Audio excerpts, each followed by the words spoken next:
গরমে যদি তুমি কাঁচা আম দিয়ে মাছের টক না খেয়ে থাকো তাহলে তো তুমি গরমের অর্ধেক স্বাদ এখানেই মিস করে ফেলেছো। আর গরম পড়লেই না এটা আমাদের প্রতিদিনের দুপুরের মেনু, যে কোনো মাছ দিয়ে কাঁচা আমের টক। গরম ভাতের সাথে এই টকটা বানালে সেদিন যে কতটা তৃপ্তি ভরে খাবো আমরাই জানি। আর যেদিন রান্না হবে না সেদিন রান্নাঘর জুড়ে কাঁচা আমের যে টকটক গন্ধ। ছোটোবেলায় এই টকটা মা বানালে ভাবতাম কখন তুমি ভাতটা দেবে বলো দেখি। আর আমরা সাধারণত কাঁচা আম দিয়ে মাছের টক বানাই যেভাবে, ওইভাবেই বানাচ্ছি।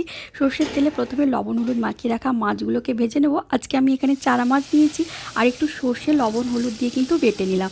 একটু 5 ফোড়ন, শুকনো লঙ্কা, হলুদ দিয়ে সর্ষে বাটার জল দিয়ে তারপর ভাজা মাছটাকে দেবো।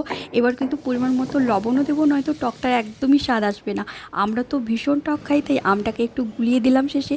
আর এই গরমের এটা একটা সেরা রান্না বলতে পারো, ভাতের সাথে 1 চামচ টক আর এই একটা মাছ দিয়ে এতে শুরু করলে দেখবে সেদিন তোমার গরমটা কমই লাগছে। আচ্ছা, গরমে কি তোমাদের আম দিয়ে এরকম তরকারি হয়?